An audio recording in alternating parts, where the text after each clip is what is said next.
wa ta'ala dapat berjumpa dengan beliau, memandang wajah indah beliau, duduk bersama beliau di dalam surganya Allah Subhanahu wa ta'ala, dalam keadaan kita semuanya mendapatkan syafaat dari beliau sallallahu alaihi wasallam. Jamaah yang insyaallah dirahmati Allah Subhanahu wa ta'ala, setuju sami sehat ya? Alhamdulillah. Ada yang hari ini ngajak saudaranya? Ada yang ngajak saudara?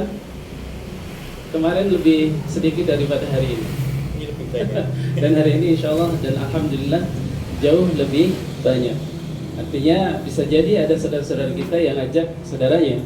Nah, apa sih manfaatnya ketika kita, karena tugas dakwah itu kan bukan tugasnya ustadz saja nih. Nah, tugas dakwah itu tugasnya kita semuanya. Maka kalau kita tugas dakwah itu tidak harus yang inti-inti seperti ngajar di depan seperti ini. Ngajak-ngajak bab sing apik saja mendapatkan pahala. Mengajak kebaikan itu mendapatkan pahala. Dan apakah kita semuanya butuh hal itu? Semuanya kita membutuhkannya. Karena saya teringat ada salah satu istilah yang disampaikan oleh Syekh Abdul Razak Al-Badr, bahwa kita semua sebagai seorang muslim itu diharuskan memiliki umur yang kedua. Apa itu umur yang kedua? Kita itu mempunyai suatu amalan yang amalan tersebut mendatangkan pahala jariyah, yang usia pahala tersebut jauh lebih panjang daripada umur kita. Itu penting, makanya kita berbuat kebaikan. Orang yang beruntung itu adalah orang yang ketika dipanggil oleh Allah Subhanahu wa ta'ala, pahalanya terus mengalir. Orang yang beruntung itu orang yang sudah dipanggil oleh Allah Subhanahu wa ta'ala tapi pahalanya terus mengalir. Ada musibah yang sangat mengerikan daripada kematian sebenarnya. Mati itu musibah apa bukan? Musibah. Tapi ada yang jauh lebih mengerikan daripada itu. Orang yang meninggal tapi dosanya tidak ikut meninggal. Nah, bahaya. Orang yang meninggal tapi dosanya tidak ikut meninggal. Artinya apa? Dosanya jariyah. Dan kalau kita senang duduk di majelis ilmu, kemudian mengajak saudara-saudara kita yang lain dari sebab hal tersebut, insya Allah akan mendatangkan pahala jariyah untuk kita semuanya. Sehingga meskipun kita tidak beramal, dalam keadaan kita sudah dipanggil Allah Subhanahu wa ta'ala, ada satu amalan yang akan terus mengalir meskipun kita sudah dipanggil Allah Subhanahu wa ta'ala. Itu ialah yang dinamakan pahala jariyah. Ya, karena Nabi kita Muhammad sallallahu alaihi wasallam bersabda, "Idza matal insan inqata'a", apabila manusia itu mati maka terputus seluruh amalnya illa min thalathin, kecuali 3 perkara. Apa kata beliau? Shadaqatin jariyatin, sedekah jariyah. Sedekah jariyah. Maka kalau kita mengaku sebagai seorang muslim, perbanyak sedekah karena akan mendapatkan banyak sekali fasilitas yang Allah berikan kepada kita semuanya. Bahkan kelak ketika semua orang dikumpulkan di padang mahsyar, ada di antara mereka yang berkeringat sampai ke betisnya, ada yang mereka berkeringat sampai ke lehernya, bahkan ada yang menenggelamkan mereka. Tapi ada juga yang sama sekali tidak beri keringat. Siapa mereka? Orang yang ketika hidup di dunia gemar bersedekah, gemar bersedekah. Itu satu. Kemudian yang kedua, au ilmin yuntafa'u bi, atau ilmu yang bermanfaat. Ilmu yang bermanfaat. Maka kita mempelajari, kita lewati rintangan demi rintangan, kesulitan demi kesulitan, lelah, ngantuk, capek, karena kita menginginkan kemuliaan yang tinggi, maka kita dimudahkan oleh Allah Subhanahu wa ta'ala untuk menghadapi semua itu. Yang ini dengan belajar terlebih lagi kita akan mempelajari kalam Allah Subhanahu wa ta'ala. Kalam Allah Subhanahu wa ta'ala, kalam dari zat yang mulia. Kemudian yang ketiga, apa kata Nabi sallallahu alaihi wasallam? Awaladin salihin yad'ulah, atau anak-anak saleh yang mendoakan. Maka tugas kita sebagai orang tua, putra-putri kita itu titipan dari Allah, bukan, Bu? Putra-putrinya itu titipan dari Allah apa bukan? Iya. Kita mempunyai kewajiban besar. Satu, selain kita ditugaskan untuk bisa mencegah anak kita dari panasnya dunia. Lebih-lebih lagi kita mempunyai kewajiban untuk menjadikan anak kita itu tidak tersengat dengan panasnya api neraka. Kalau menjadikan putra-putri kita itu tidak kepanasan dari panasnya dunia itu mudah saya rasa semuanya bisa. Kepanasan sitik le ngeup le, duk. Tapi apakah semua kita bisa menyelamatkan dari panasnya api neraka? Itu pilihan.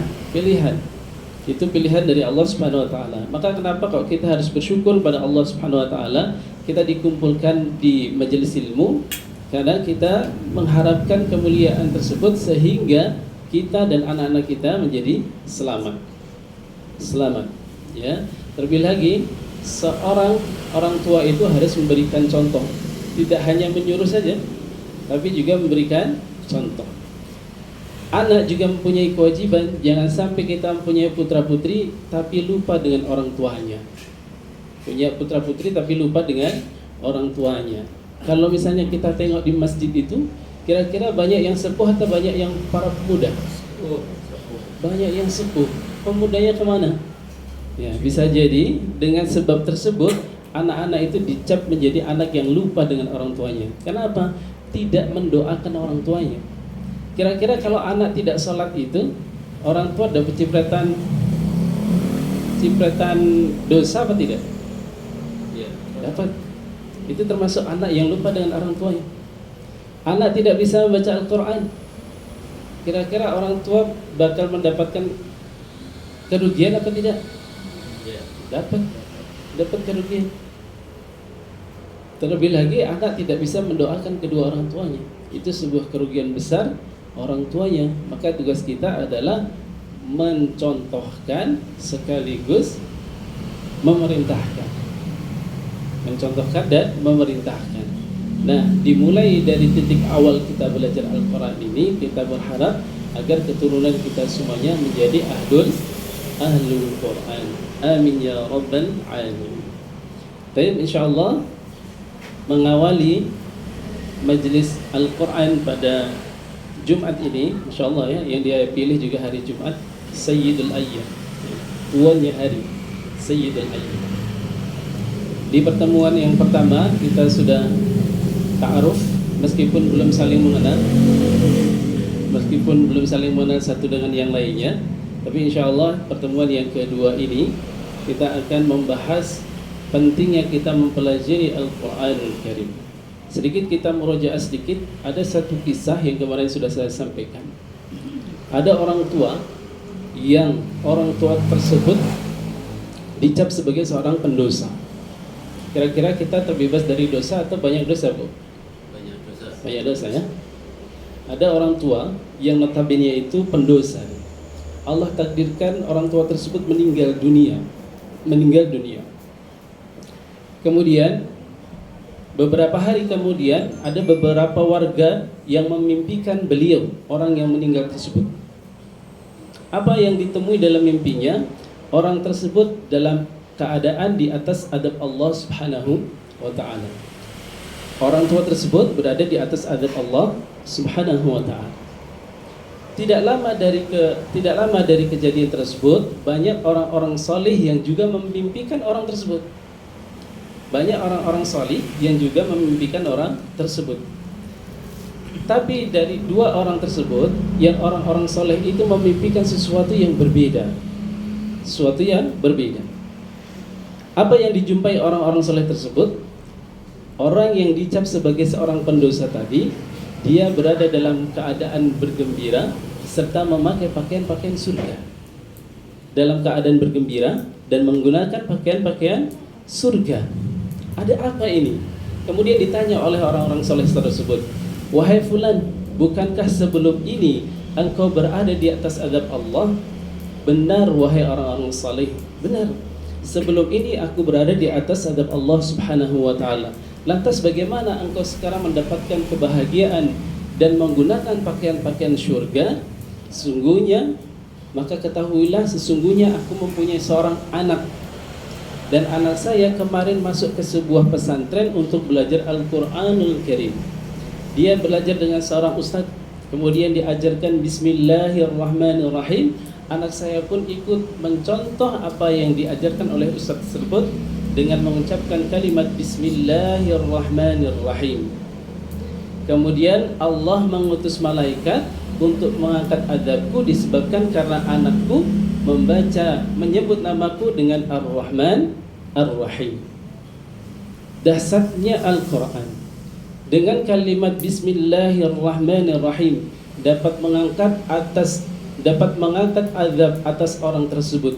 Bagaimana lagi jika kita mempelajari seluruh Al-Quranul Karim dengan niatan menjaga agar bacaan Al-Quran kita tidak sampai merusak makna yang ada di dalam Al-Quran.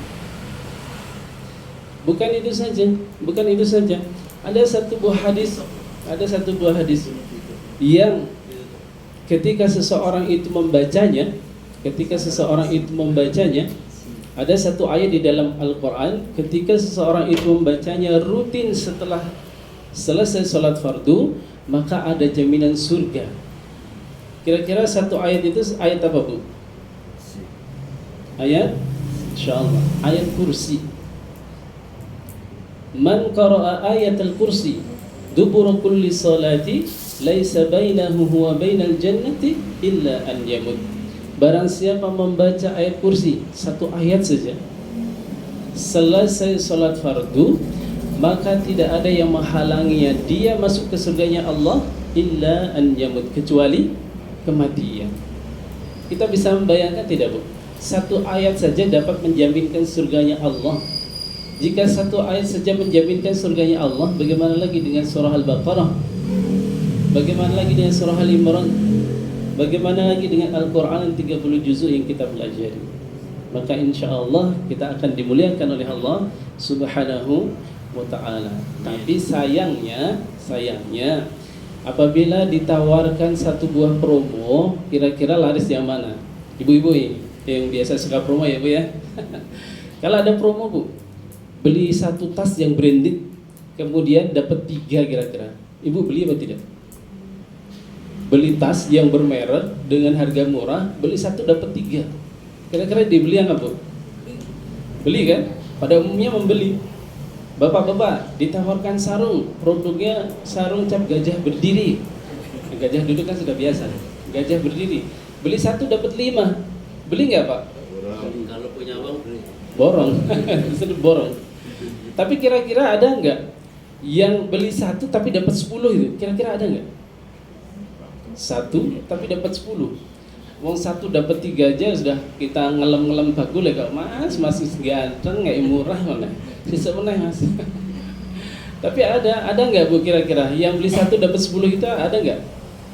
Yang kasih tawaran nih satu pakai 10 gitu? Nggak ada. Kalau ada misalnya mau diambil nggak, Bu? Kalau ada diambil nggak, Bu? Diambil. Padahal ada loh, Bu. Padahal ada. Kalau ada siap ambil, Bu? Siap ambil? Taib. Dikabarkan oleh Nabi Muhammad SAW, man qara'a harfan min kitabillahi, barang siapa yang membaca satu ayat, satu huruf dalam Al-Quran, maka dia akan mendapatkan berapa? 10 kebaikan. Ini promo dari Allah. Kira-kira laris yang mana? Kira-kira laris sarungnya, laris tasnya, apa laris promo dari Allah? Masya Allah. Kalau promo dari orang itu hanya tergantung event-event tertentu saja. Tapi kalau promo dari Allah, kita baca 10 kebaikan. Baca 10 kebaikan. Maka Nabi SAW melanjutkan, la aqulu alif lam mim harfun. Saya tidak mengatakan bahwa alif lam mim itu satu huruf, walakin alifun harfun. Alif satu huruf. Satu huruf dikali 10 kebaikan. Lamun harfun, lam satu huruf dikali ke 10 kebaikan. Mimun harfun, mim satu huruf. Kita membaca Quran alif lam mim, berapa kebaikan? 30. Lebih. Alif lam panjangnya berapa harakat? Masya Allah. Masya Allah. Itu kalau dirinci seperti ini, Bu, rinciannya.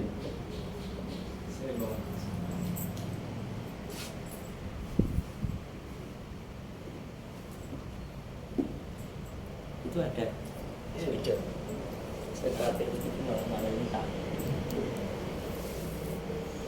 Iya. Rinciannya seperti ini. Kalau misalnya ada kata alif lam mim, rinciannya itu panjang sekali. Ini huruf apa, Bu? Alif terdiri dari berapa huruf? 3. Alif. Ini huruf apa? Lam terdiri dari berapa huruf? 2. 3. Oh, Lam. Mim terdiri dari berapa huruf? 3 juga. Mim. Kira-kira pahalanya gimana, Bu? Alif lam mim. Kalau dirinci, alif 1, 2, 3 huruf, lam 3 huruf, mim 3 huruf. Berarti ketika kita membaca alif lam mim, pahalanya apakah 30 saja? Tidak. Bisa rinci lagi. Alif, ya, dari sini. Alif 1, alif lagi. Lam lagi. Fa. Ada habisnya enggak, Bu, kira-kira? Enggak ada habisnya. Habisnya itu ketika yang nulis sudah mati. Terus dirinci sampai ke bawah, enggak ada habisnya. Itu baru alif lam mim. Betapa dahsyatnya kemuliaan seseorang yang mau mempelajari Al-Qur'anul Karim. Bahkan nih saya kasih contoh. Ada tisu, Ustaz Kunarso. Nah, pakai ini saja ya. Ini saja ya. Bu, ini lap. Ada lap. Kira-kira lap ini boleh nggak saya gunakan untuk lap keringat saya? Bersih nggak? Boleh nggak? Saya gunakan untuk gini boleh nggak? Boleh ya? Tapi ketika saya tuliskan kalimat Qul huwallahu ahad, kira-kira boleh nggak buat ngelap? Nggak boleh. Jika status tisu saja naik derajatnya menjadi sesuatu yang mulia, bagaimana jika lisan manusia yang membaca Al-Qur'anul Karim? Nah, penting. Tisu saja derajatnya diangkat oleh Allah menjadi tisu yang luar biasa, tisu yang mulia. Bagaimana lagi jika lisan manusia yang basah dengan memperbanyak zikir, dengan banyaknya membaca Al-Qur'an, maka akan menjadi mulia. Bahkan ada seorang ulama, beliau bernama Al-Imam Al-Muzani rahimahullah ta'ala. Beliau itu pernah mendengar perkataan Imam Syafi'i rahimahullah ta'ala. Apa kata beliau? Man 'allama al-Qur'ana 'azumat qimatuhu. Barang siapa mempelajari Al-Qur'anul Karim, maka akan menjadi agunglah kedudukannya. Siapapun ya, mau pemulung atau jaksa agung, ya kan? Mau tukang koral sampai jabatan yang kopral, jenderal, kalau orang tersebut mau mempelajari Al-Qur'anul Karim, statusnya dinaikkan oleh Allah Subhanahu wa ta'ala. Dasarnya mempelajari Al-Qur'an. Bahkan ada perintah dari Nabi sallallahu alaihi wasallam. Apa perintah beliau? Iqra'ul Qur'ana fa innahu ya'ti yaumal qiyamah syafi'an li ashabi.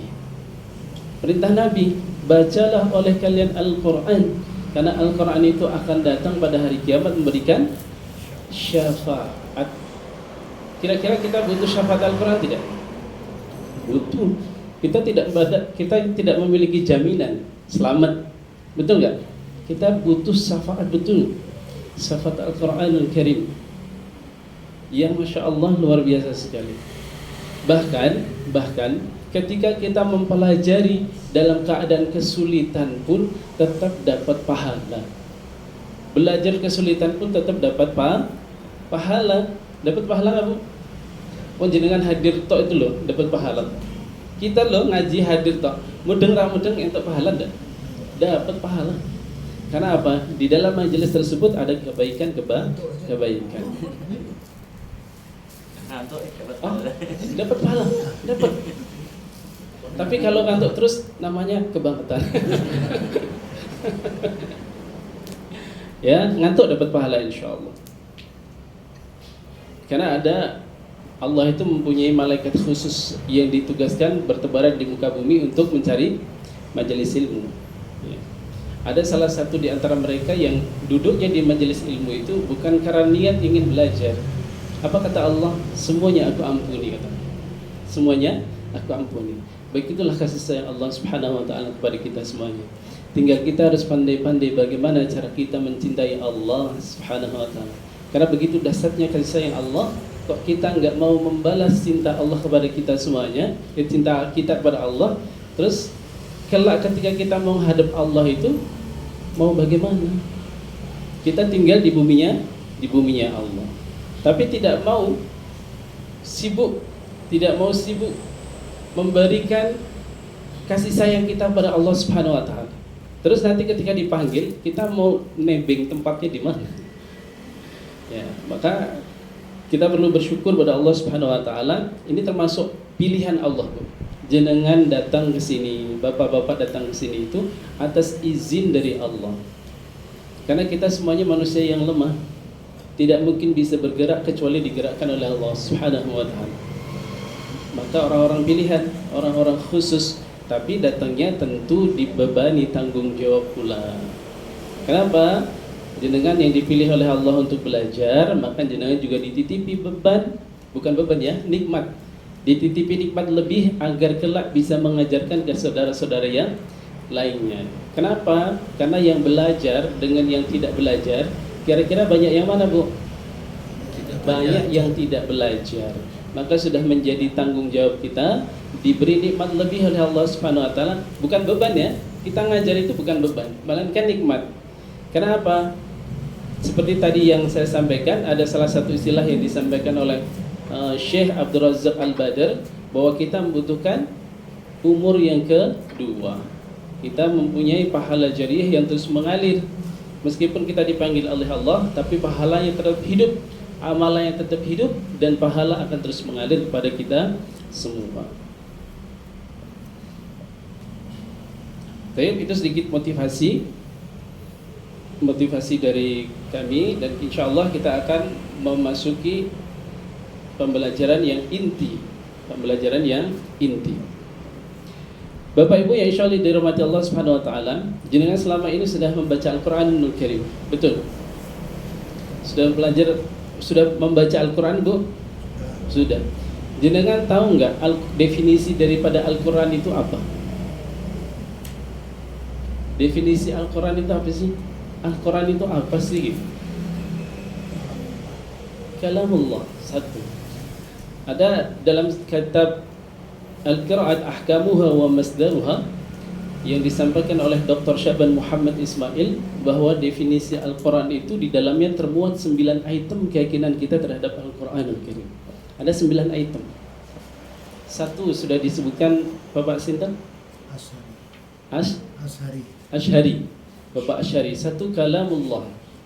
Al-Quran adalah kalam Allah Subhanahu wa ta'ala. Kedua, ada yang tahu?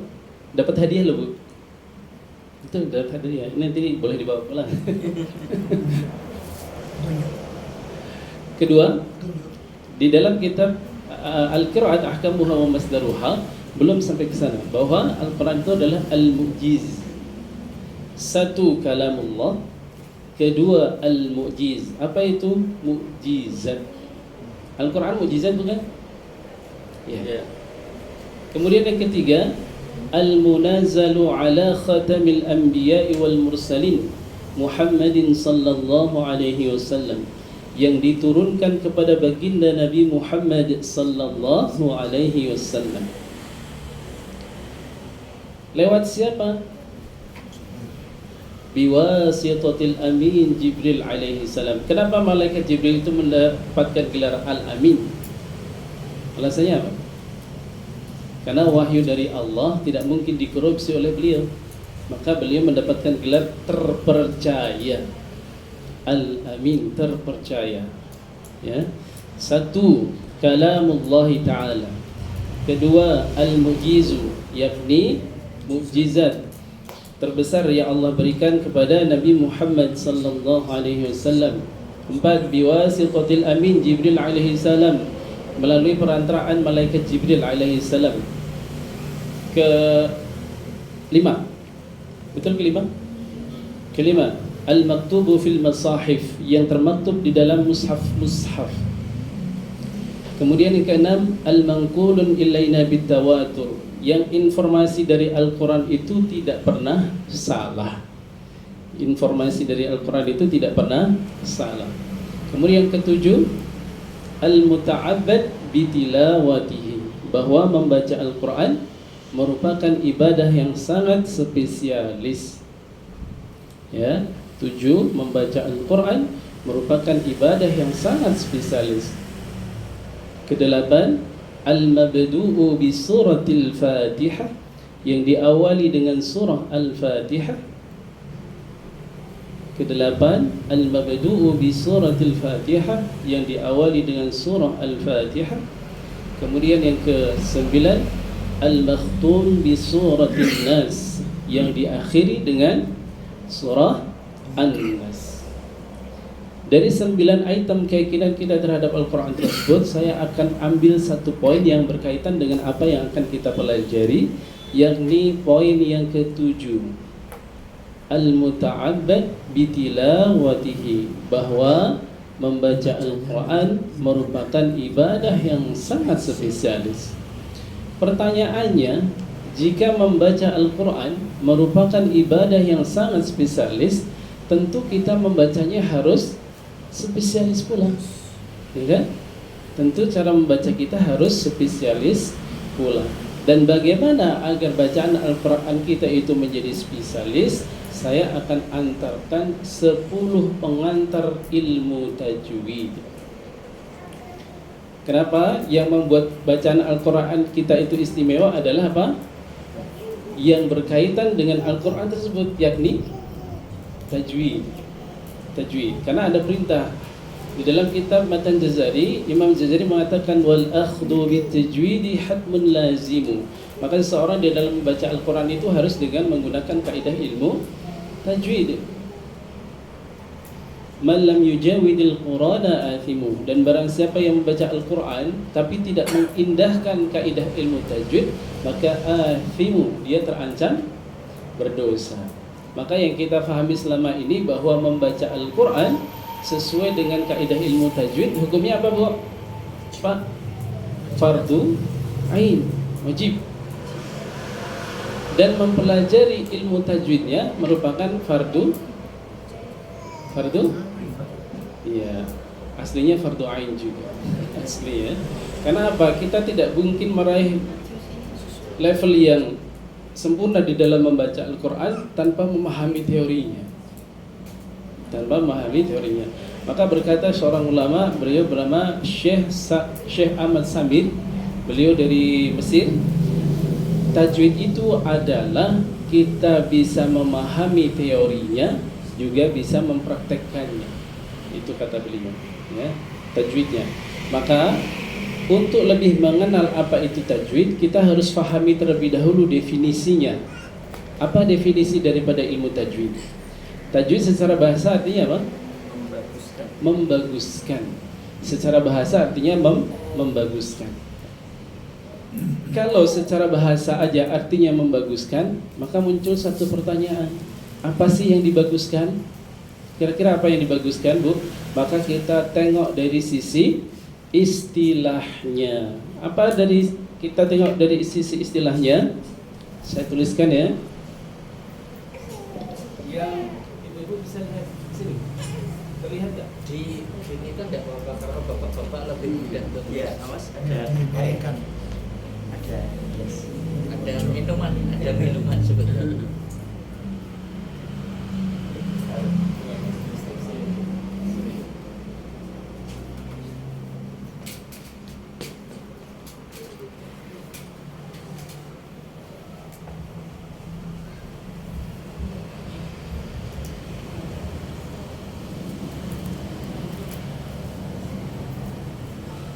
Ini definisi tajwid secara istilah.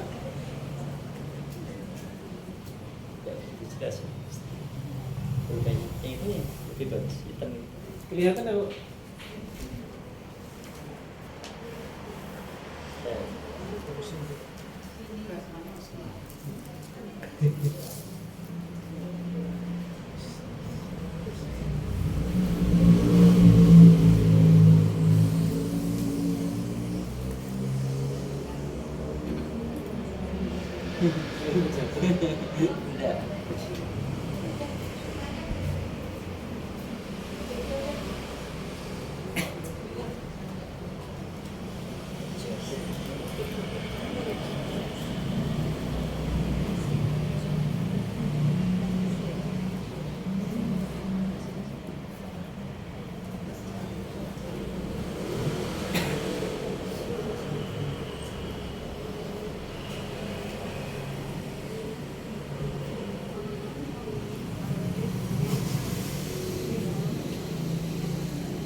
Minku.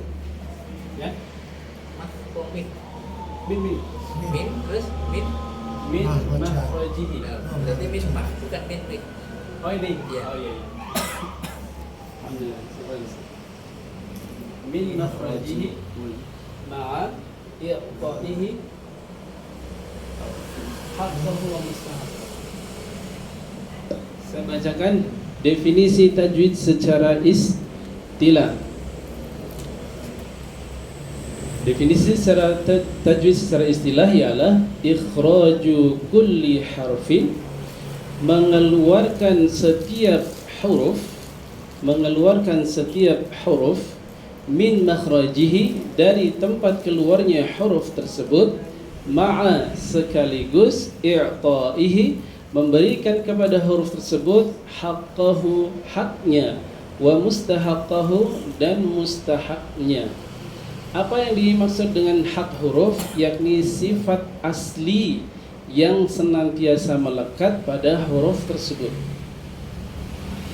Wa mustahaqqahu adalah sifat yang senantiasa berubah-ubah. Kalau sifat ini saya analogikan kepada manusia, manusia itu dibekali dengan sifat aslinya secara indrawi. Yang laki-laki jelas laki-lakinya, yang perempuan jelas laki-lakinya, dibedakan dengan jenis kelaminnya. Wa mustahaqqahu, adapun sifat-sifat yang senantiasa berubah adalah kalau kita tengok manusia itu apakah mempunyai sifat pemarah terus? Mesti ada kalanya dia tersenyum. Nah, itulah sifat yang senantiasa berubah-ubah. Di dalam huruf pun demikian. Ada sifat yang asli yang dia melekat terus pada huruf tersebut. Tapi ada juga sifat yang berubah-ubah. Ada kalanya dia tebal, ada kalanya dia tipis, ya. Maka muncullah rumus di dalam definisi ilmu tajwid secara istilah ini adalah ma si teti. Ya. Kalau kita ditanya apa sih definisi tajwid secara istilah, jangan sebutkan singkatannya saja. Ma si teti. Apa ma? Makhraj. Si sifat. Tebal. Ti tipis. Ya. Definisi tajwid secara istilah adalah masiteti. Makhraj, mengeluarkan huruf dari tempat keluarnya. Sifat, haknya. Tebal tipis adalah sifat yang senantiasa berubah-ubah. Dia definisi tajwid secara istilah adalah masiteti. Makhrajnya oke. Apa itu makhraj? Makhraj itu tempat keluarnya huruf. Jadi kita misalnya mengucapkan huruf ba, itu tempatnya di mana nanti dibahas dengan panduan falsafatul lisan ini. Tidak hanya sekedar membaca ya. Mungkin selama ini kita belajar itu semuanya benar, tapi belum tentu tepat. Ya, kalau saya baca seperti ini, kira-kira menurut Ibu tepat atau benar saja? Ta. Betul nggak? Ini huruf apa ini, Bu?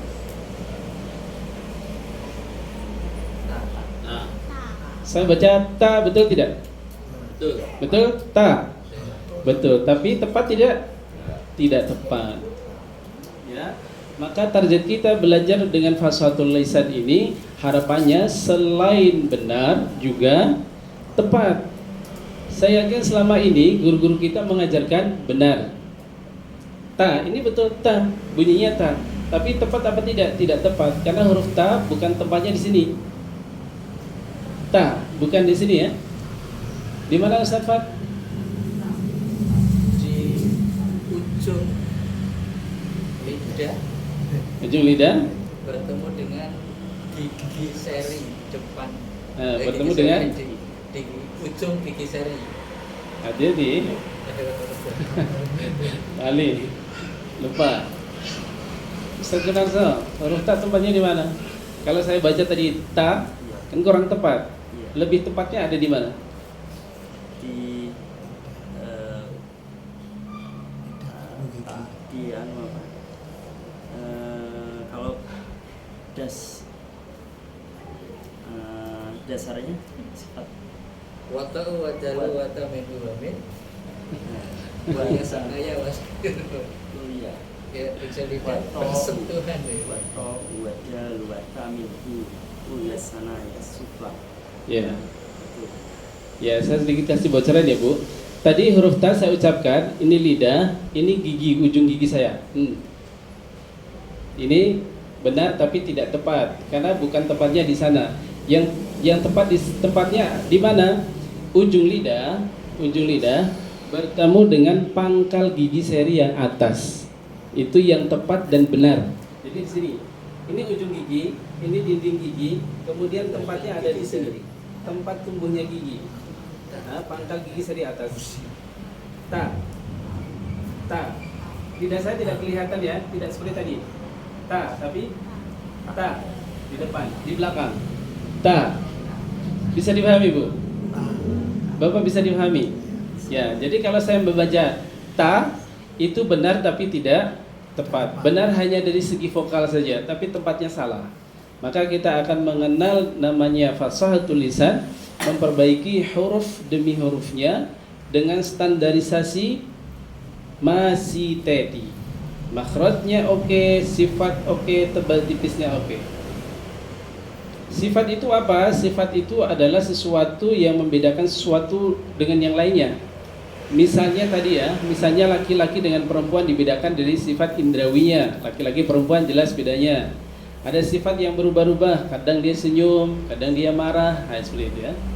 Huruf pun demikian, ada kadang huruf itu dibaca tipis, ada kadang-kala dibaca tebal. Contohnya Allah dengan sama-sama Allahnya, tapi kalau didahului huruf yang berharokat kasrah menjadi Bismillah, tipis, Bismillah.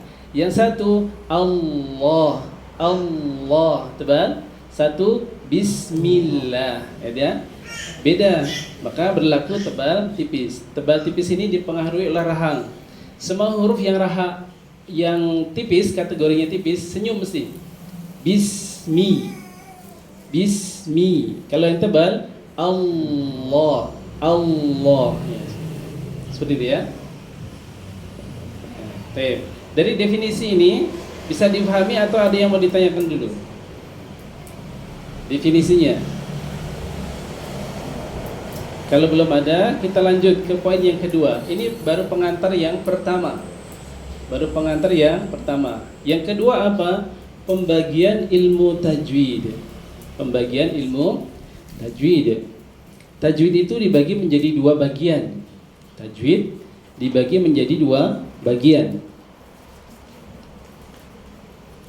Apa saja? Ustaz Kunarso? Amali Ya. sama ilmi.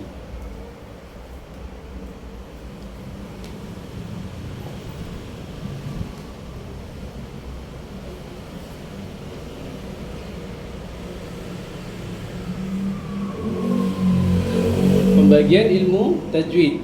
Satu. Ada 2 poin ya. Satu, tajwid amali. Kedua, tajwid ilmi.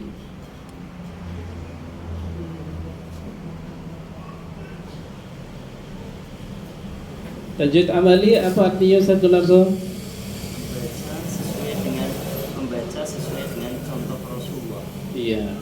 Tajwid amali ialah kita membaca Al-Quran sesuai dengan bacaan Nabi Muhammad sallallahu alaihi wasallam dari Allah lewat perantaraan malaikat Jibril kepada Rasul sallallahu alaihi wasallam, Rasul kepada para sahabat, kepada para tabi'in, kepada para tabi'ut tabi'in, kepada para ulama sampai kepada kita semuanya. Ya, tajwid amali atau istilahnya tajwid riwayat, secara riwayat. Adapun tajwid ilmi ialah kita mengetahui kaidah-kaidah dan hukum-hukum yang berkaitan dengan Al-Quran itu sendiri. Satu, tajwid amali ialah kita membaca Al-Quran sebagaimana bacaan Nabi Muhammad sallallahu alaihi wasallam dari Allah, malaikat Jibril, Nabi sallallahu alaihi wasallam, para sahabat, para tabi'in, para tabi'ut tabi'in, para ulama sampai kepada kita. Kemudian tajwid ilmi ialah kita mengetahui hukum-hukum atau kita mengetahui kaidah-kaidah dan hukum-hukum bacaan Al-Quran dari Al-Quran itu sendiri. Kalau tajwid amali itu sifatnya riwayat. Kalau tajwid ilmi itu sifatnya adalah penelitian.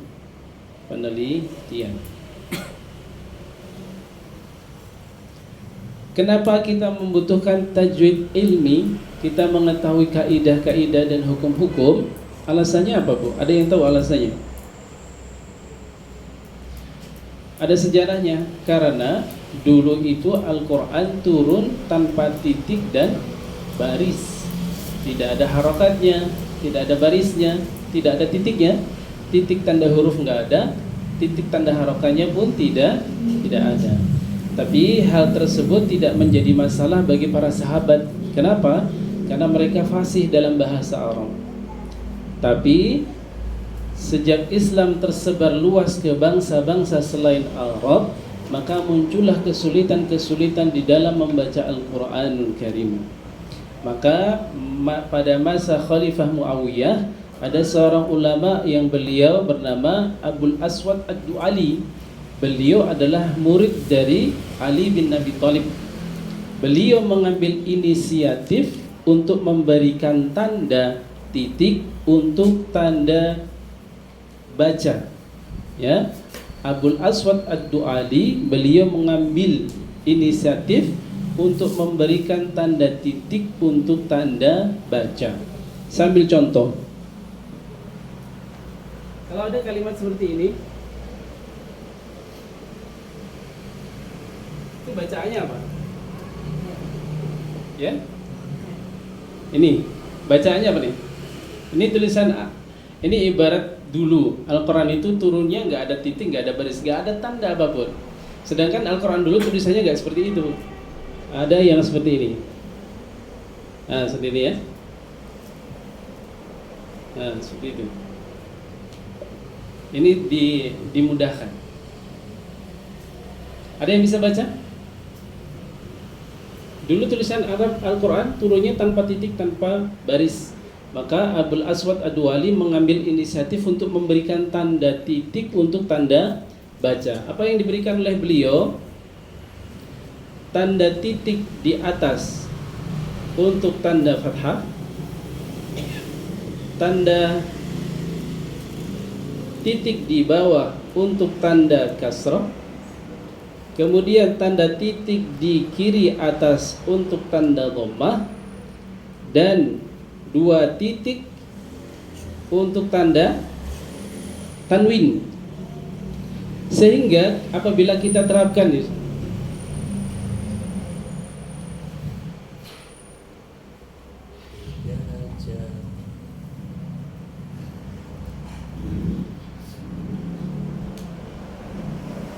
bacaannya apa? Kan nggak ada titik gitu. Kira-kira. Ini baru seberapa? Kalau dalam Al-Quran kalau sudah jumlahnya banyak, kira-kira bisa baca nggak? Nggak ada. Ini baru tanda baca. Belum ada titik untuk tanda huruf. Belum ada titik untuk tanda huruf. Kapan munculnya tanda titik untuk huruf? Pada masa Khalifah Abdul Malik bin Marwan. Pada masa Khalifah Abdul Malik bin Marwan, Nasir bin Asim dan Yahya bin Ya'mar, beliau memberikan inisiatif untuk memberikan titik untuk tanda huruf. Titik ya, titik untuk tanda huruf. Contoh misalnya ini.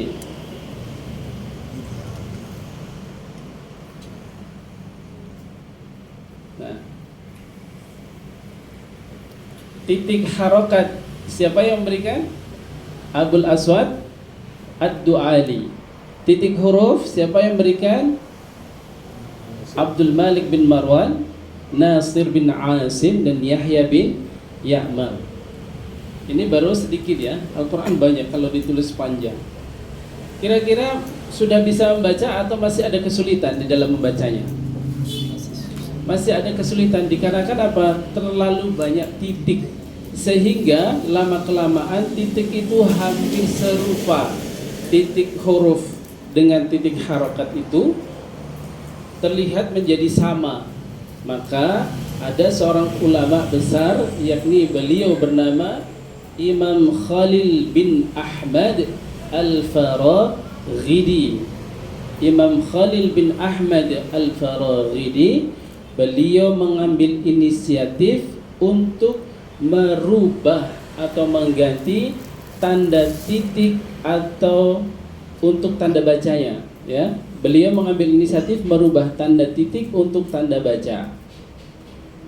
Dirubah sama beliau. Dengan apa? Dengan apa? Ini inisiatif dari Imam Khalil bin Ahmad Al-Faraghidi.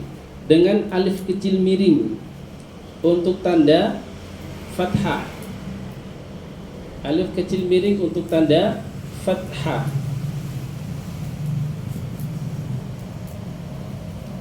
Kemudian ya kecil untuk tanda apa? Kasrah.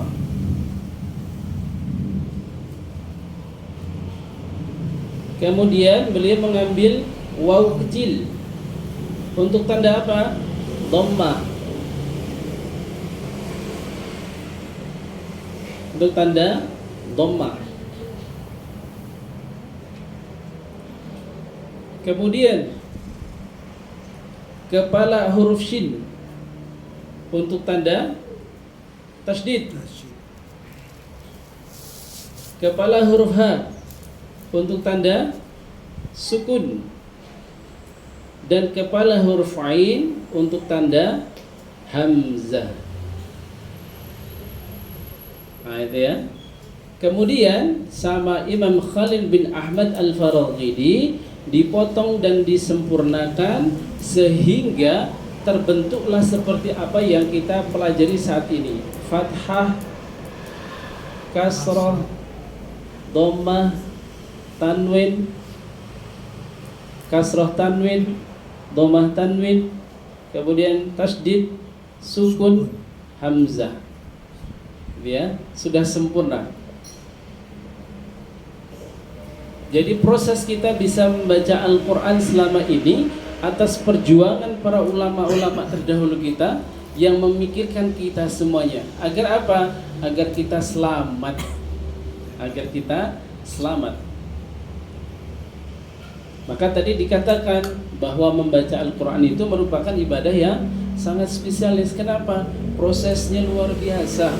Perjalanannya sangat panjang sekali sampai akhirnya terbentuk harokat seperti ini dan kita bisa mengenal bahwa ini fathah, ini kasrah, ini dhammah, ini fathatain, ini kasratain, ini dhammatain, ini tanda tasydid, ini sukun, ini hamzah. Ini perlu dengan perjuangan yang sangat panjang sekali. Ya, itu sejarah singkatnya ya. Kenapa kok kita harus mempelajari tajwid secara ilmi atau dirayah? Karena memang dahulu itu Al-Quran turun tak ada titik dan baris. Maka kita butuh mempelajarinya agar sudah dipikirkan ulama dulu supaya kita itu lidahnya tidak kesleo. Maka sekarang ini kita harus mempelajarinya. Supaya apa? Supaya bacaan Al-Quran itu kita sempurna dan bersambung kepada guru-guru kita semuanya sampai Nabi kita Muhammad sallallahu alaihi wasallam. Itu yang kedua. Kemudian kita lanjut poin yang ketiga. Sudah ngantuk belum, Bu? Belum ya? Besok hari apa? Sabtu libur ya, Bu ya? Ustaz Aris libur kayak ini. Emang ada libur?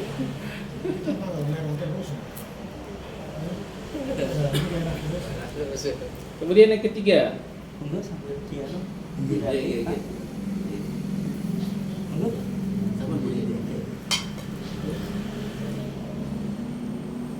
Yang ketiga Apa yang ketiga Ustaz Gunarso? Tajwid. Tadi pembagian ilmu tajwid. Bagian ilmu tajwid. Yang ketiga Apa namanya? Bagian ilmu tajwid tadi kan Sampai ilmi sama ya, pembagiannya adalah tajwid ilmi dan amali. Poin Poin yang ketiga, ini kan 10 pengantar ilmu tajwid. Ini satu. Pembagian yang kedua. Poin yang ketiga adalah hukum ilmu tajwid. hukum mempelajari ilmu tajwid. Kalau tadi kita lihat di poin yang kedua, ilmu tajwid dibagi menjadi dua, maka hukumnya pun muncul menjadi dua bagian. Yang pertama, tajwid amali. Kedua, ilmi. Hukum membaca Al-Quran sesuai dengan kaidah ilmu tajwid, hukumnya apa? Membaca Al-Quran sebagaimana yang dibaca oleh Nabi Muhammad SAW itu hukumnya apa? Wajib, fardu ain.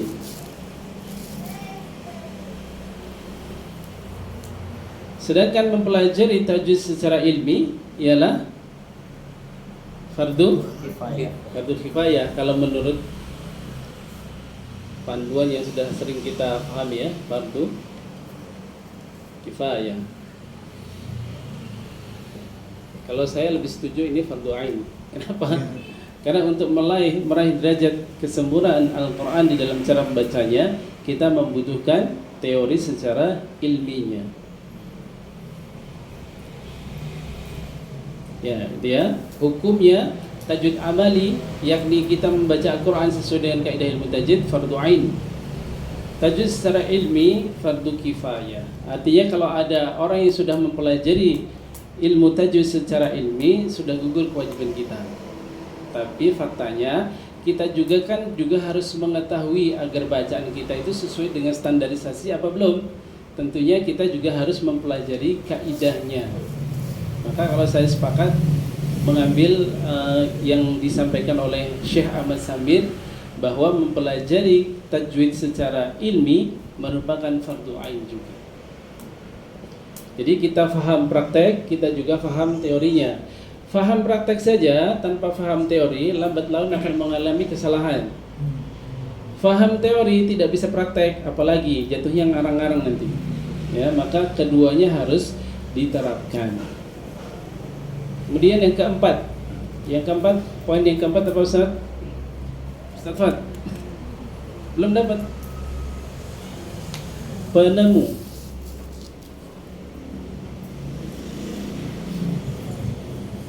Yang dimaksud penemu di sini bukan berarti sebelumnya tidak ada menjadi ada ya.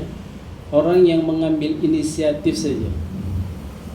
Karena Al-Quran ketika diturunkan itu sudah disertai dengan tajwid. Ya, orang yang hanya mengambil inisiatif saja. Siapa penemu tajwid amali? Kira-kira yang pertama kali mempraktekkan cara membaca Al-Quran dengan tajwid itu siapa, Bu? Pak? Iya, di sini Nabi ya. Nabi Muhammad sallallahu alaihi wasallam. Beliau adalah manusia pertama kali yang mempraktekkan cara membaca Al-Quran dengan tajwid. Kedua, tajwid ilmi. Siapa penemunya? Di sini ada perbedaan. Yang pertama, ada yang menyebutkan Abul Aswad Ad-Du'ali.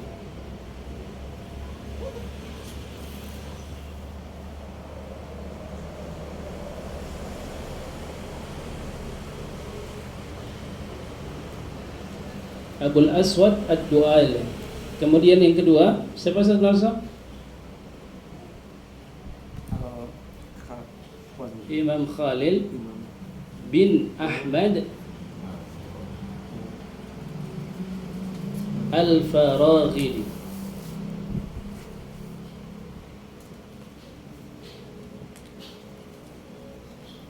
Yang ketiga, Abu Ubaid Qasim bin Salam.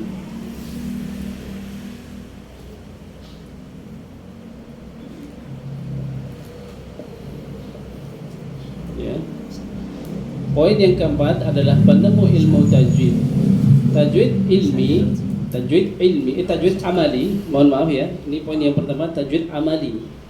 Tajwid amali. Tajwid amali. Siapa yang mempraktikkan pertama kali dalam membaca Al-Quran sesuai dengan kaidah ilmu tajwid, yakni Nabi Muhammad sallallahu alaihi wasallam. Kemudian tajwid ilmi ada 3 pendapat yang sangat kuat, yakni pertama Abul Aswad Ad-Du'ali, yang kedua Imam Khalil bin Ahmad Al-Faraghidi, kemudian Abu Ubaid Qasim bin Salam.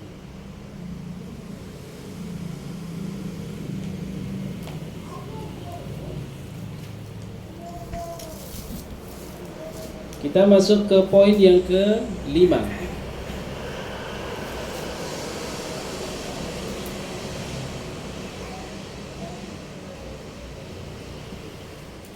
Poin yang ke-5. Kitab tajwid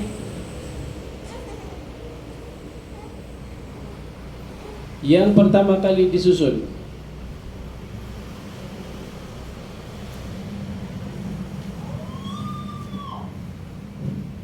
Apa Ustaz merasa kitab tajwid yang pertama kali disusun? Manzuman. Manzumah. Manzumah. Kakonya. Manzumah Haqqaniyah.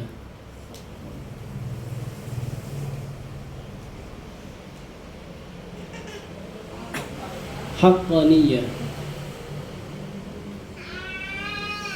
Jumlahnya berapa Ustaz? 51. 51 bait.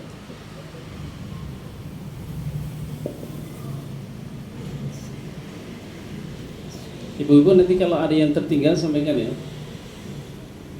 Atau boleh tanya sama Ustaz Tunarso. Boleh catatannya lengkap. Di video. Ada grupnya Ustaz Tunarso. Nah, nanti kalau misalnya ada yang tertinggal di share di itu kan bisa. Kemudian poin yang ke-6 di dalam 10 pengantar kaidah ilmu tajwid, poin yang ke-6 yakni prioritas di dalam belajar Al-Quran. Saya bacakan saja ya Bu ya. Prioritas di dalam mempelajari Al-Quran. 1. Dengan praktek. Praktek langsung di hadapan gurunya, yang guru itu sudah punya sandaran guru dan terikat dengan guru-guru yang berada di atasnya.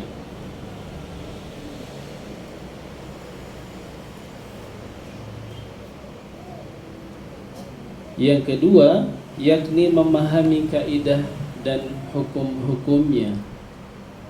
Prioritas pertama adalah praktek ya, dengan praktek talaki langsung dengan gurunya. Yang kedua adalah memahami kaidahnya. Kaidah ini sifatnya hanya membantu saja. Jadi ibarat belajar itu 90%-nya itu dengan praktek, 10%-nya dengan memahami kaidah-kaidahnya.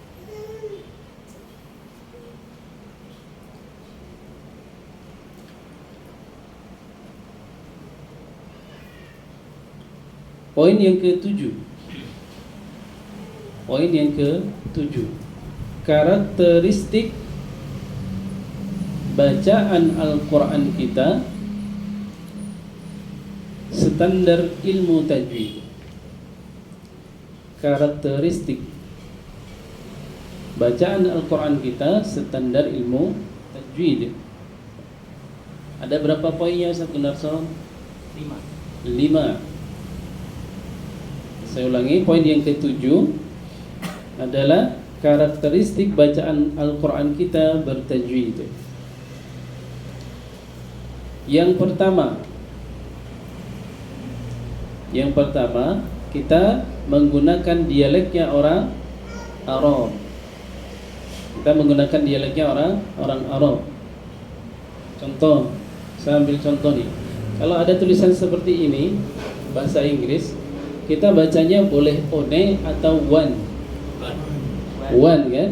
Belajar bahasa Inggris saja kita mengikuti dialeknya orang-orang Inggris, terlebih lagi membaca Al-Quran.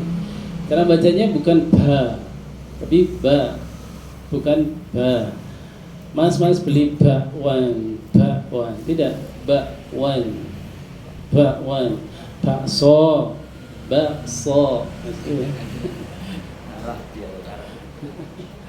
ya, pertama menggunakan dialeknya orang Arab.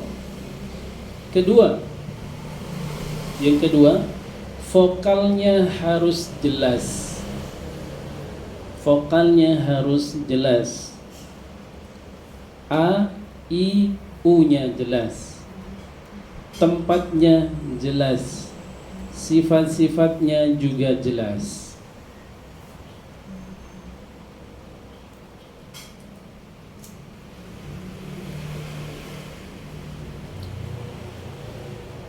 Poin yang ketiga di dalam karakteristik bacaan Al-Quran kita bertajwid. Yang ketiga, apa Ustaz?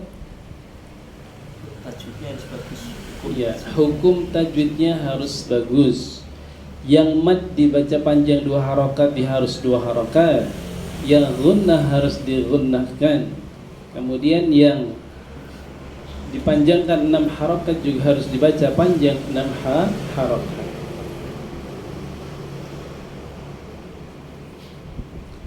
Yang keempat,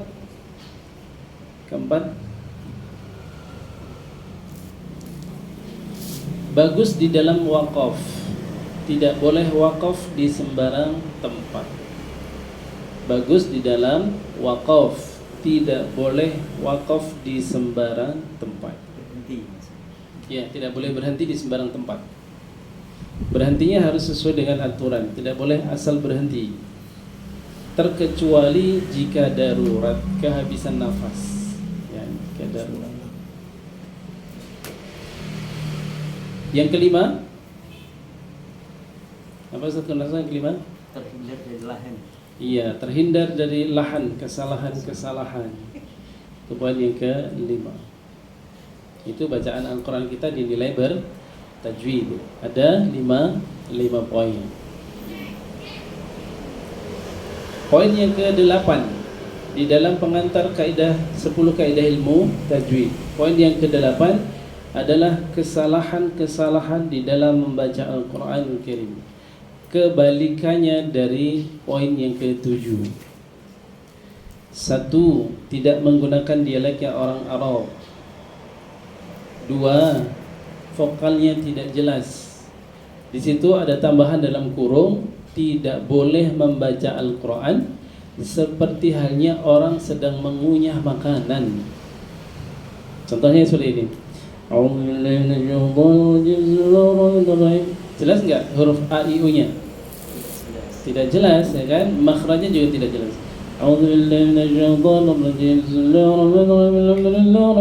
Kira-kira ada yang baca seperti itu? Banyak, ada ya. Ada. Vokalnya tidak jelas. Yang ketiga, ahkamnya berantakan. Yang harusnya digunakan tidak digunakan. Yang harusnya dipanjangkan tidak dipanjangkan. Yang keempat, wakaf di sembarang tempat atau wakafnya berantakan, berhentinya berantakan. Kemudian yang kelima, suara tidak boleh masuk ke rongga hidung. Suara tidak boleh masuk ke rongga hidung. Kalau suara masuk ke rongga hidung jadi seperti ini. Suaranya masuk ke rongga hidung. Kalau ini diterapkan di dalam membaca Al-Quran, maka suara jadi sengal seperti ini. Gitu. Maka suara tidak boleh masuk ke rongga hidung. Contoh pada kata Bismillahirrahmanirrahim. Aman. Tidak boleh Bismillahirrahmanirrahim. Sengal semua. Ya, jadi suara ketika membaca Al-Quran tidak boleh masuk ke rongga hidung. Dan itu PR-nya orang Indonesia. Karena semua huruf masuk ke rongga hidung.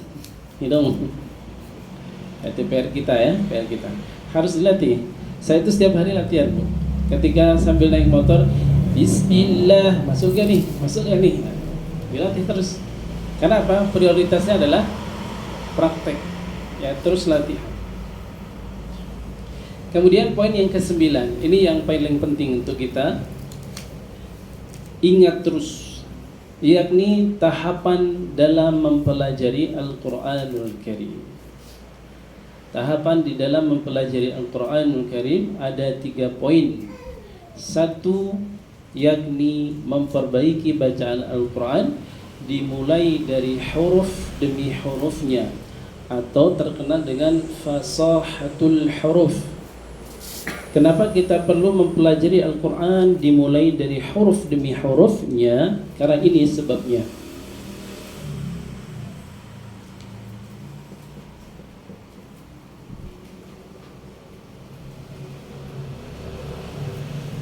Bapak Ibu, jenengan kenal Al-Quran itu turun kepada kita berapa juzuk? Berapa juz? 30 ya? 30 juzuk.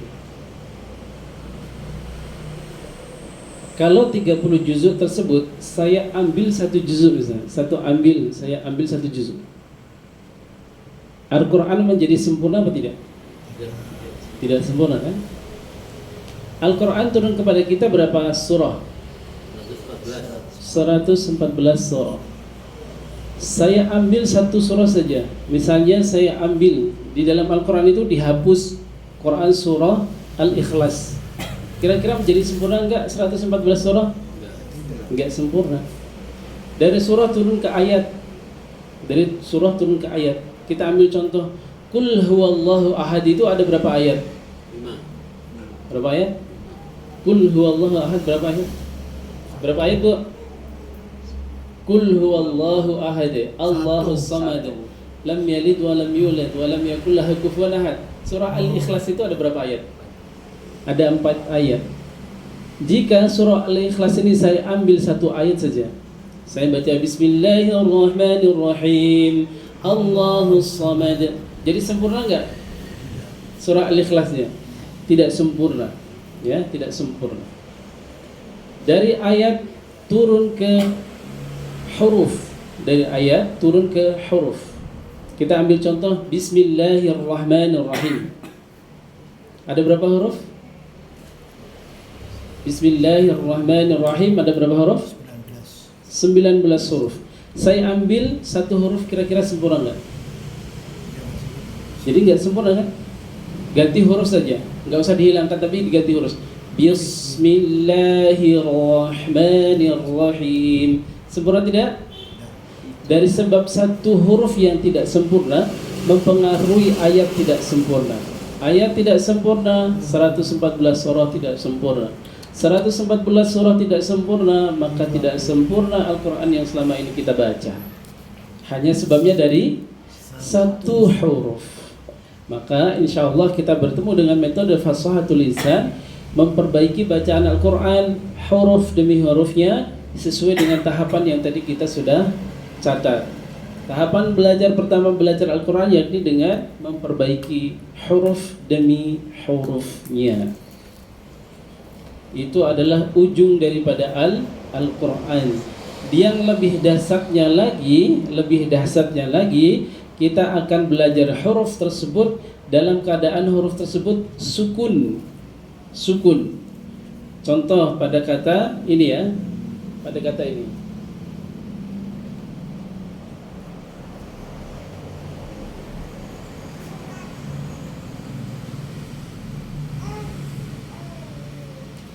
Ketika saya membaca ayat ini, kemudian saya berhenti karena dia ada di akhir ayat, maka yang akhir ayat itu harakatnya dhammah, dia terpaksa harus dibaca sukun apa tidak? Atau boleh kita baca wal fathu, otomatis harus disukunkan. Ada 2 huruf yang sukun, maka keduanya pun harus terbaca. Tidak boleh wal fat, haknya kemana? Sedangkan hak ini ditulis untuk dibaca. maka kita akan mengenali bacaan Al-Quran dimulai dari ketika dia sukun. Seperti apa sukunnya huruf H? Ketika membaca dua huruf sukun yang berjejer seperti ini, keduanya pun harus terbaca. Wal fath. Tidak boleh wal fath. Wal fath, haknya hilang. Ya, dengan sebab kita tidak memahami bunyi sukun setiap huruf, beresiko menghilangkan huruf-huruf yang ada. Contoh nih, contoh idza jaa nasrullahi wal fath.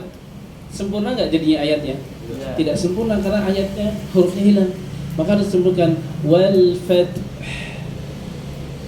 Wa ra'aitan nasa yadkhuluna fi dinillahi afwaja fasabbih bihamdi rabbika wastaghfirhu. Diwaqaf fir, haknya harus terbaca.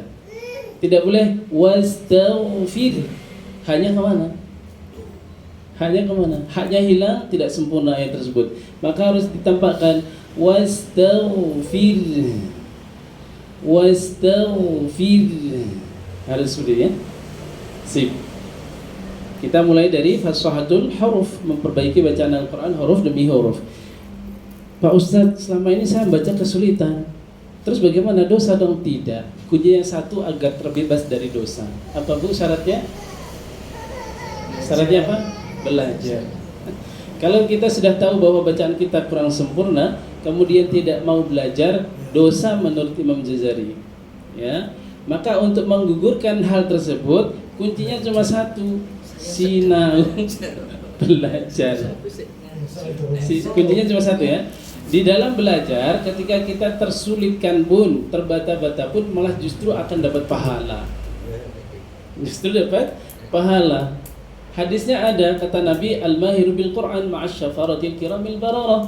Barang siapa yang mahir dia membaca Al-Quran, maka akan bersama malaikat dia mulia lagi, benar. Walladzi yaqra'ul Qur'ana wa yata'u fihi wa huwa 'alaihi syakun lahu ajran. Yang terbata-bata, kesulitan, dapat dua pahala. Dua pahala itu 2 kali lipat dari yang mahir.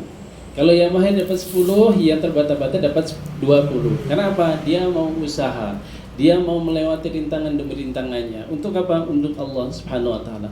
Maka Allah ganjar 2 kali lipatnya. Tapi ini jangan dijadikan dalil, aku tak terbata-bata welah soalnya pahala ini luwih oke. Jangan, kita kejar keutamaannya. Ya, poin yang ke-9, satu fasahatul huruf. Kemudian yang kedua, fasahatul kalimat. Setelah fasahatul huruf sempurna, kita terapkan ke dalam ayat-ayat Al-Quran. Kemudian yang ketiga, yakni tidak mementingkan kepada irama. Bukan tidak boleh, tapi saat ini yang lebih penting adalah sesuaikan dengan standarisasi terlebih dahulu. Baru setelah itu sempurna, kita hiasi dengan irama. Kita hiasi dengan irama. Kenapa kok tidak boleh mementingkan irama terlebih dahulu? Karena irama itu seperti halnya fisik manusia.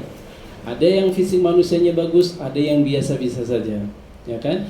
Kalau ukuran kesempurnaan bacaan Al-Quran dinilai dari indahnya suara, maka tentu tidak adil. Karena tidak semua orang memiliki suara indah, tidak semua orang memiliki suara yang merdu. Maka sempurnanya bacaan Al-Quran bukan dinilai dari keindahan suaranya, melainkan dari ketepatan di dalam memberikan haknya. Itu 3 poin ya. Tahapan belajar Al-Quran kita adalah fasahatul huruf, yang nantinya kita akan mempelajari dari sukunnya, sehingga dalam membaca ayat yang seperti ini kita akan sempurna semuanya terbaca. Wal fathu, disukun menjadi wal fath. Tidak boleh hilang wal fath, tidak sempurna. Satu huruf hilang, 30 juzuk yang kita baca tidak sempurna. Terlebih lagi di dalam Quran surah Al-Fatihah. Terlebih lagi dalam surah Al-Fatihah. Di dalam kitab At-Tanbihat, Mandumah At-Tanbihat Al-Wadihah li tilawati suratul Fatihah, kaya Syekh Abu Yusuf Akram Al-Hashimi Al-Baghdadi, Beliau di dalam syair mandumahnya bait yang kelima mengatakan idh wajibun qalu minal a'yani. Saya tuliskan.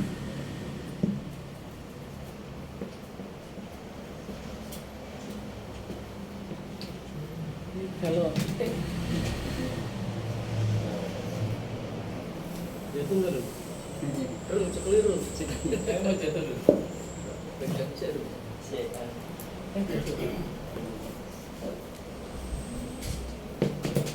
Itu bukan aslinya. Ini tripod. Harusnya itu cantolan nih. Ya ini kan anu darurat. Iya, juga. Biasanya nasi gila yang anu. Ini kata Syekh Abu Yusuf. Nanti dari sana nggak lihat.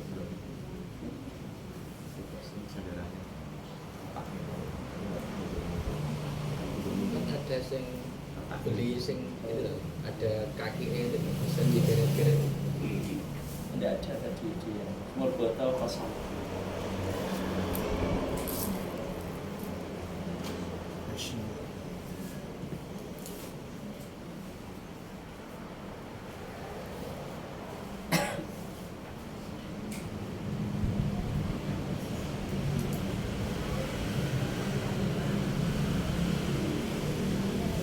Monggo kalau disapi. Akan sana gue Pak dulu. Iya, sisi. Oh iki Gitu. sing putih ya, putih. Ini. Putih. Kan ada.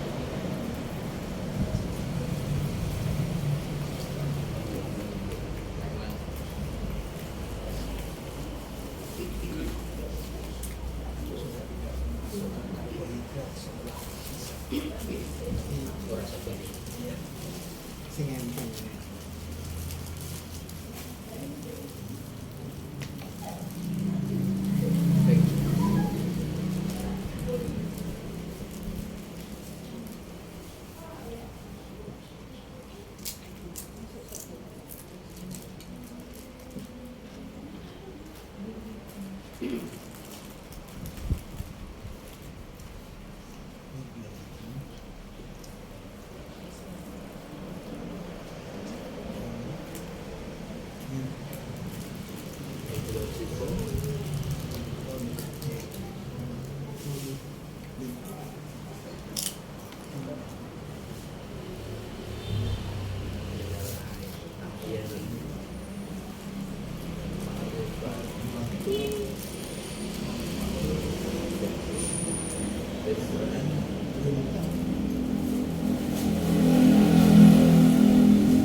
Ibu bisa terlihat nggak?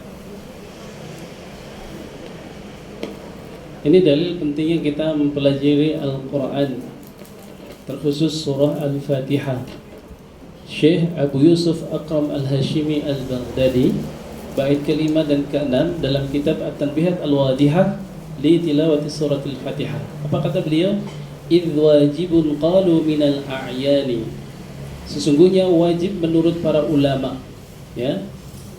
Wajib menurut para ulama Sungguhnya fardu ain menurut para ulama ma'rifatul ada'i lil Qur'ani, yakni memahami al-ada', yakni membaca Al-Quran dengan benar.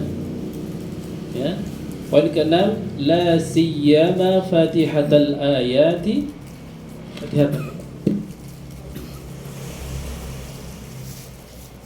La siyama fatihatal ayati, terlebih lagi di dalam ayat-ayat surah Al-Fatihah.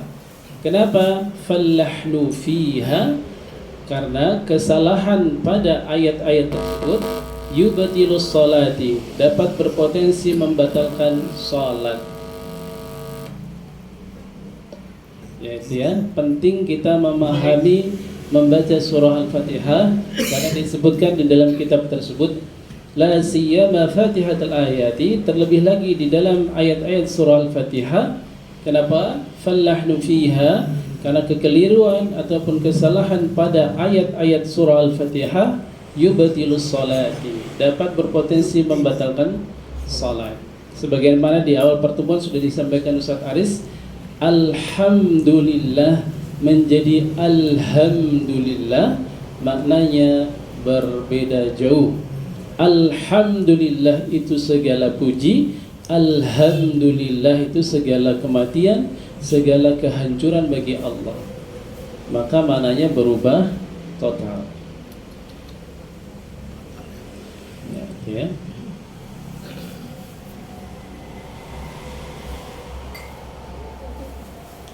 Penting ketika kita mau mempelajari Al-Quran, maka diawali terlebih dahulu dari mentashih bacaan surah Al-Fatihahnya terlebih dahulu. Dikarenakan bacaan Al-Fatihah merupakan rukun dari salat kita.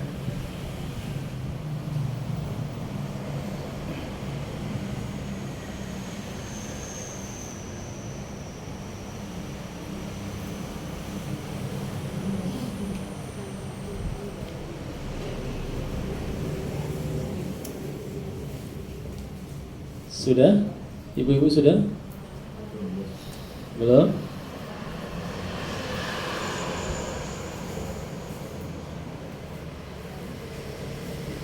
Sampai jam berapa Ustaz kelas? Setengah 10 ya wis. Kayak kerasa. Saya pikir baru jam 8. Setengah 10. Kita jamnya mati. Selainnya itu jam 8. Baterainya habis ya. Itu kelebihan kayaknya. Masih ada satu poin lagi, kita tuntaskan atau kita lanjutkan pertemuan berikutnya? Tuntaskan.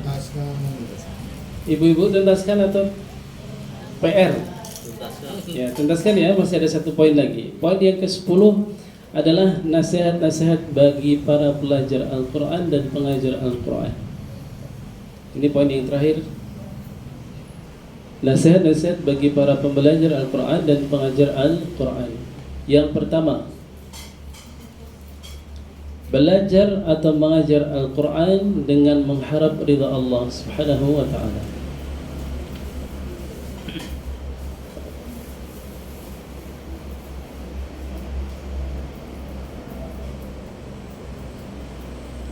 Yang kedua, tidak untuk mencari ma'isyah. Bagi para pengajar Al-Quran, tidak untuk mencari ma'isyah niatnya.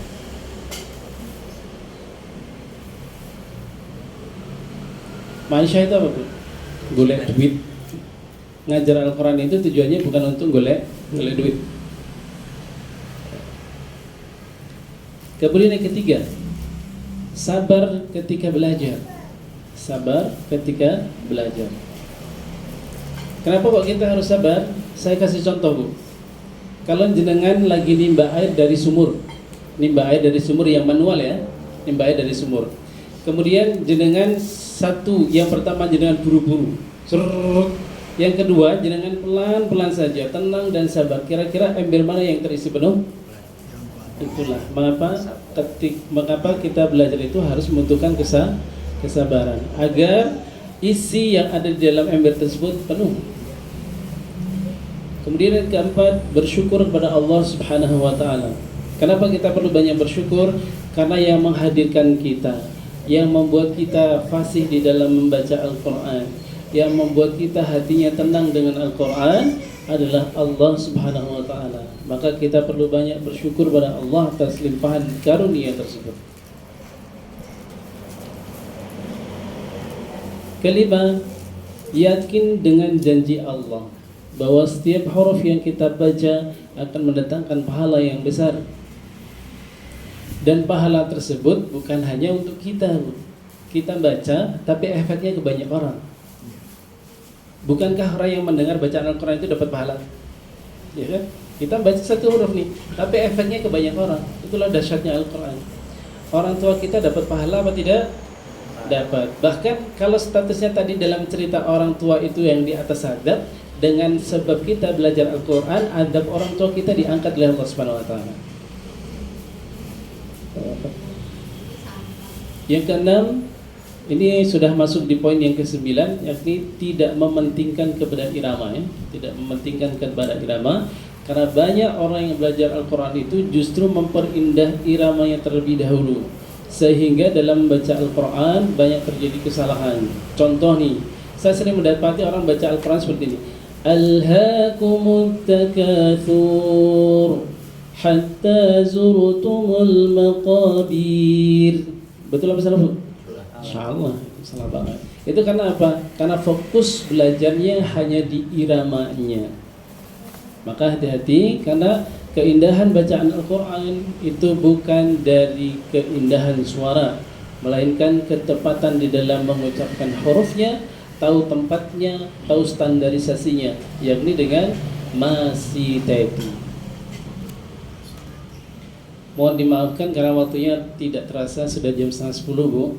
Jadi mohon dimaafkan ya. Mungkin besok kalau terlalu panjang mungkin bisa dikode, Ustaz. Kebablasan. Mungkin kalau ibu-ibu libur, besok saya kerja, Pak. Enggak libur.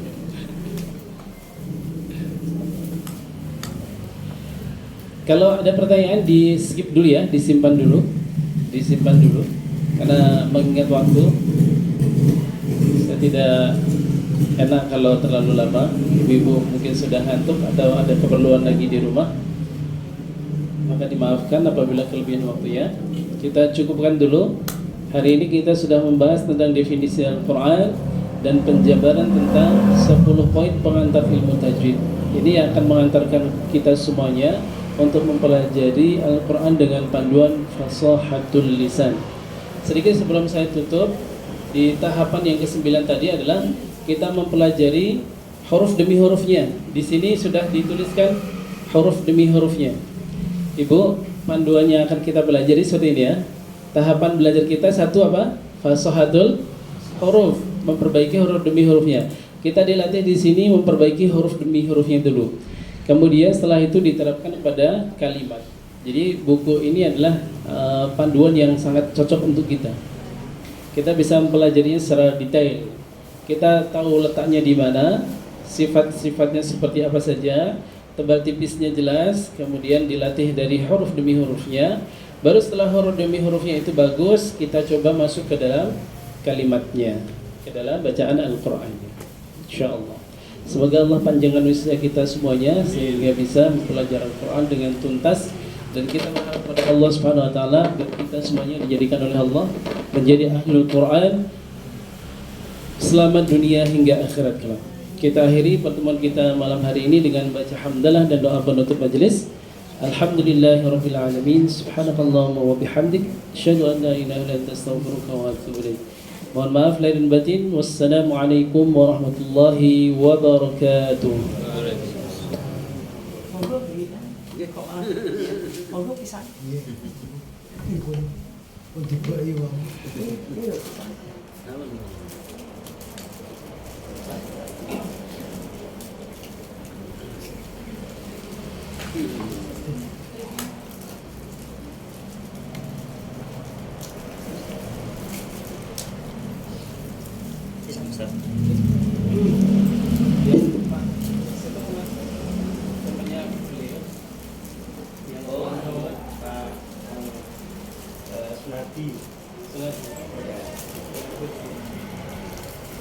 Barengan anu Iya, lawan jenisnya. Nanti kan sudah jelas.